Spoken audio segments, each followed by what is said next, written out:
ಪ್ರಭು ಯೇಸುವಿನಲ್ಲಿ ನನ್ನ ಪ್ರಿಯ ಸಹೋದರನೇ ಸಹೋದರಿಯೇ,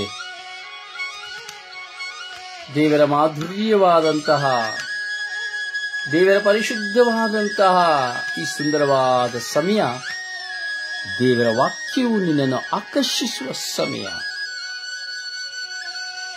ಪ್ರತಿ ಜಾವದಲ್ಲೂ ದೇವರ ವಾಕ್ಯವು ನಿನ್ನ ಹೃದಯದಲ್ಲಿ ವೀಣೆಯನ್ನು ನುಡಿಸಿ ನಿನ್ನನ್ನು ಆತನೆಡೆಗೆ ಕರೆದುಕೊಳ್ಳುವಂತಹ ಒಂದು ಸಮಯ ಈ ಚಿಂತನಾ ಸಮಯ. ಆ ದೇವರು ಸ್ವರ್ಗ ರಾಜ್ಯದಲ್ಲಿ ನನ್ನನ್ನು ನಿಮ್ಮನ್ನು ದೃಷ್ಟಿಸಿ ನೋಡುತ್ತಾ ಇದ್ದಾರೆ. ಆ ದೇವರು ಪಾಪಿಗಳೆನ್ನದೆ ಪುಣ್ಯವಂತರೆನ್ನದೆ ತಾರತಮ್ಯವಿಲ್ಲದೆ ನ್ಯಾಯವನ್ನ ವಿಧಿಸುತ್ತಾ ಇದ್ದಾರೆ.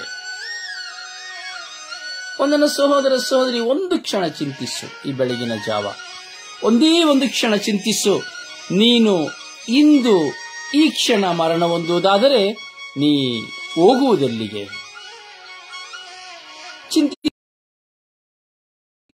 ಹೋಗುವುದೆಲ್ಲಿಗೆ? ಸ್ವರ್ಗರಾಜ್ಯಕ್ಕೋ ಅಥವಾ ನರಕಕ್ಕೋ? ಇದನ್ನು ನೀನು ಅರಿಯಲು ಸಾಧ್ಯ. ಇದನ್ನು ಅರಿತುಕೊಳ್ಳಲು ನೀನು ಯಾವ ವೈದಿಕನ ಬಳಿ ಹೋಗಬೇಕಿಲ್ಲ, ಯಾವ ಯಾಜಕನ ಬಳಿ ಹೋಗಬೇಕಿಲ್ಲ, ಯಾವ ಕೌನ್ಸಿಲಿಂಗ್ಗೆ ಹೋಗಬೇಕಾಗಿಲ್ಲ, ಯಾವ ಧ್ಯಾನ ಮಂದಿರ. ನೀನು ಸ್ವರ್ಗಕ್ಕೆ ಹೋಗುತ್ತೀಯೋ ನರಕಕ್ಕೆ ಹೋಗುತ್ತೀಯ ಎಂಬುದಾಗಿ ನೀನು ಒಂದು ಕ್ಷಣದಲ್ಲಿ ನೀನು ಹೇಳಲು ಸಾಧ್ಯ, ನಿನಗೆ ಅರಿವು ಮೂಡಲು ಸಾಧ್ಯ. ಚಿಂತಿಸು, ಚಿಂತಿಸು. ನೀನು ದೇವರ ಮುಂದೆಯೂ ಈ ಲೋಕದಲ್ಲಿ ದೇವರು ನಿನಗೆ ಕೊಟ್ಟಂತ ವ್ಯಕ್ತಿಗಳ ಮುಂದೆಯೂ ಪ್ರಾಮಾಣಿಕನಾಗಿ ಜೀವಿಸುತ್ತಾ ಇರುವೆಯಾ? ಚಿಂತಿಸು. ದೈವ ಭಯದಲ್ಲಿ ನೀನು ಜೀವಿಸುತ್ತಾ ಇರುವೆಯಾ? ಪಾಪವನ್ನು ನೋಡಿ ನೀನು ಎದರಿ ಬಾಳುತ್ತಿರುವೆಯಾ? ಚಿಂತಿಸು, ಚಿಂತಿಸು. ನೀನು ನರಕಕ್ಕೋ ಸ್ವರ್ಗಕ್ಕೋ ಎಂಬುದನ್ನು ಒಂದೇ ಒಂದು ನಿಮಿಷದಲ್ಲಿ ಅರಿಯಲು ಸಾಧ್ಯ. ನೀನು ಈ ಕ್ಷಣ ಸತ್ತರೆ ಸ್ವರ್ಗಕ್ಕೆ ಹೋಗುತ್ತೀಯ ನರಕಕ್ಕೆ ಹೋಗುತ್ತೀಯ ಎಂಬುದು. ಕಾರಣ ನಿನ್ನ ನನ್ನ ಪಾಪ ಪುಣ್ಯಗಳು ನನ್ನ ಕಣ್ಣ ಮುಂದೆಯೇ, ನಮ್ಮ ಕಣ್ಣ ಮುಂದೆಯೇ ಇರುವಾಗ ಸ್ವರ್ಗ ನರಕ ಎಂದು ತೀರ್ಮಾನಿಸಲು ನನಗೂ ನಿನಗೂ ಮಾತ್ರ ಸಾಧ್ಯ. ಚಿಂತಿಸು, ಚಿಂತಿಸು. ಈ ಪ್ರಾರ್ಥನಾ ವೀರನಾಗಿರಬಹುದು, ಶುಭ ಸಂದೇಶ ಪ್ರಚಾರಕನಾಗಿರಬಹುದು, ಯಾಜಕನಾಗಿರಬಹುದು, ಸಭಾಪಾಲಕ, ಪಾಸ್ಟರ್ ಆಗಿರಬಹುದು, ಮಿಷನರಿ ಆಗಿರಬಹುದು, ಹಗಲು ರಾತ್ರಿ ಪ್ರಾರ್ಥಿಸುವವಳು ಪ್ರಾರ್ಥಿಸುವನಾಗಿರಬಹುದು. ಚಿಂತಿಸು. ನಿನಗೆ ಈ ಕ್ಷಣ ತೀರ್ಮಾನಿಸಲು ಸಾಧ್ಯ, ಈ ಕ್ಷಣ ನಿನಗೆ ಅರಿವು ಮೂಡಲು ಸಾಧ್ಯ, ನೀನು ಸ್ವರ್ಗಕ್ಕೆ ಹೋಗುತ್ತೀಯ ನರಕಕ್ಕೆ ಹೋಗುತ್ತೀಯ ಎಂಬುದನ್ನು. ಪ್ರಿಯರೇ, ದೇವರು ಈ ಲೋಕಕ್ಕೆ ತನ್ನ ಪ್ರಿಯ ಪುತ್ರರಾದ ರಕ್ಷಕರಾದ ಪ್ರಭು ಯೇಸುವನ್ನು ಕಳುಹಿಸಿದ್ದು ಪಾಪಿಗಳಾಗಿರುವ ನನ್ನನ್ನು ನಿಮ್ಮನ್ನು ಸ್ವರ್ಗರಾಜ್ಯಕ್ಕೆ ಕರೆದುಕೊಂಡು ಹೋಗಲು. ಕೈದಿಗಳನ್ನು ತನ್ನ ನಿವಾಸಕ್ಕೆ ಕರೆದುಕೊಂಡು ಹೋಗಲು ಎಂಬುದಾಗಿ ಕೀರ್ತನೆಗಾರ ಹೇಳುತ್ತಾನೆ. ಸರಳರಿಂದಲೂ ದುರುಳರಿಂದಲೂ ಕಪ್ಪ ಕಾಣಿಕೆಯನ್ನು ಪಡೆಯುವಂತಹ ದೇವರಾಗಿದ್ದಾರೆ. ಯೇಸುವೇ, ದೇವರೇ ನನ್ನನ್ನು ಕ್ಷಮಿಸಿ ಎಂಬುದೇ ಒಂದು ಕಪ್ಪ ಕಾಣಿಕೆಯಾಗಿದೆ.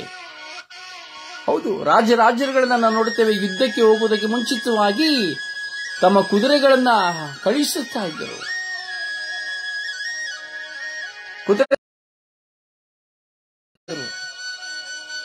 ಆ ರಾಜ್ಯದೊಡನೆ ಯುದ್ಧ ಮಾಡಲು ಒಪ್ಪಿಕೊಳ್ಳುವವರು ಯುದ್ಧಕ್ಕೆ ಸಮ್ಮತಿಸುತ್ತಾ ಇದ್ದಾರೆ. ಇಲ್ಲದಿದ್ದರೆ ಕಪ್ಪ ಕಾಣಿಕೆಯನ್ನು ಕೊಟ್ಟು ಕಳುಹಿಸುತ್ತಾ ಇದ್ದಾರೆ, ನಾವು ನಿಮ್ಮ ಅರಸನಿಗೆ ಶರಣಾಗಿದ್ದೇವೆ ಎಂಬುದಾಗಿ. ಹಾಗೆಯೇ ಪಾಪಿಗಳಾಗಿರುವ ನಾನು ನೀವು ಸರಳರಿಂದಲೂ ದುರುಳರಿಂದಲೂ ನಾವು ದೇವರು ಕಪ್ಪ ಕಾಣಿಕೆಯನ್ನು ಪಡೆಯುತ್ತಾರೆ.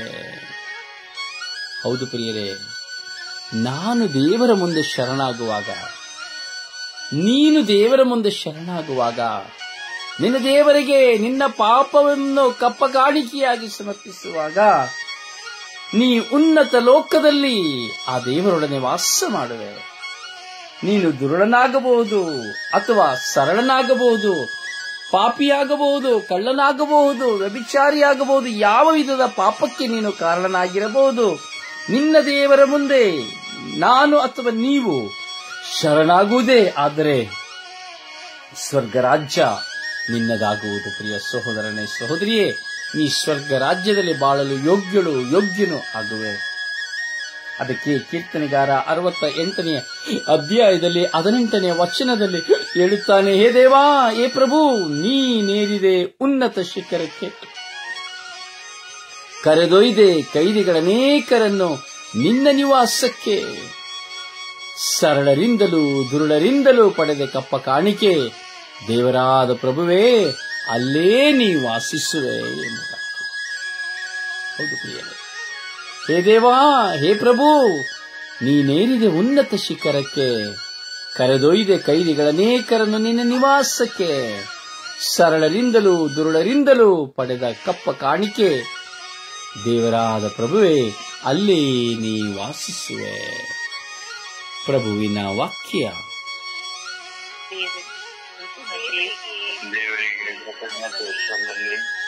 ಕೀರ್ತನೆಗಳು 68ನೇ ವಾಕ್ಯ.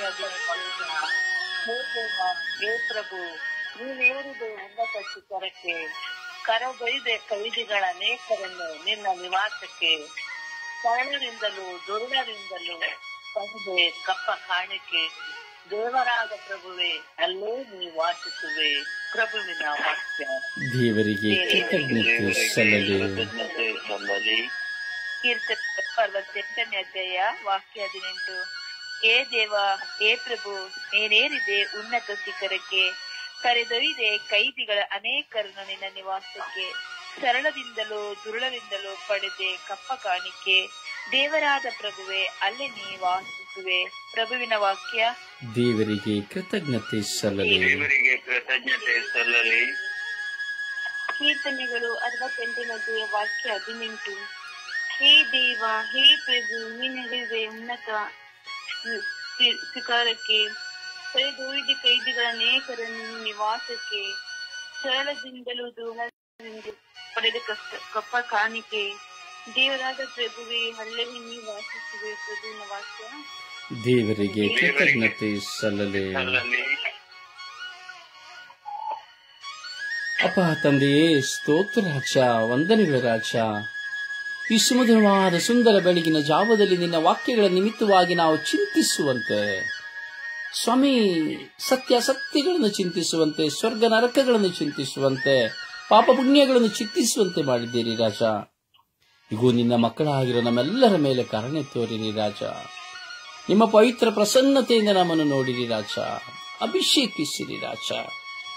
ಓ ಪ್ರಭುವೇ, ಓ ಗುರುವೇ, ಓ ದೇವರೇ, ಈ ದಿನ ನಾವು ಮಾಡುವೆಲ್ಲ ಕಾರ್ಯ ಕೆಲಸಗಳನ್ನು ಸಫಲಗೊಳಿಸಿರಿ. ನಮ್ಮ ಕುಟುಂಬಗಳನ್ನು ಆಶೀರ್ವದಿಸಿರಿ. ನಾವು ಈ ದಿನದಲ್ಲಿ ಮಾಡುವ ಎಲ್ಲ ಪ್ರಯಾಣಗಳನ್ನು ಆಶೀರ್ವದಿಸಿರಿ. ನಮ್ಮನ್ನು, ನಮ್ಮ ಹೆತ್ತವರನ್ನ, ಮಕ್ಕಳನ್ನ, ಪತಿ ಪತ್ನಿಯನ್ನ, ಒಡ ಹುಟ್ಟಿದವರನ್ನ, ಬಂಧು ಬಳಗದವರನ್ನ, ಮಿತ್ರರನ್ನ ಆಶೀರ್ವದಿಸಿರಿ. ನಮ್ಮನ್ನು ಆಶೀರ್ವದಿಸಿರಿ. ನಮ್ಮ ಮೇಲೆ ಇಲ್ಲ ಸಲ್ಲದ ಅಪವಾದಗಳನ್ನು ಹೊರಿಸುವವರನ್ನ ಆಶೀರ್ವದಿಸಿರಿ. ನಮಗೆ ಕೇಡು ಬಗೆಯುವವರನ್ನು ಆಶೀರ್ವದಿಸಿರಿ. ನಮಗೆ ಉದಾರತೆಯ ಕರಗಳನ್ನು ಚಾಚಿದವರನ್ನು ಆಶೀರ್ವದಿಸಿರಿ.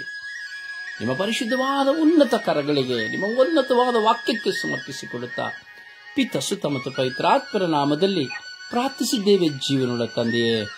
Amen, amen, amen. ಆಮೆನ್.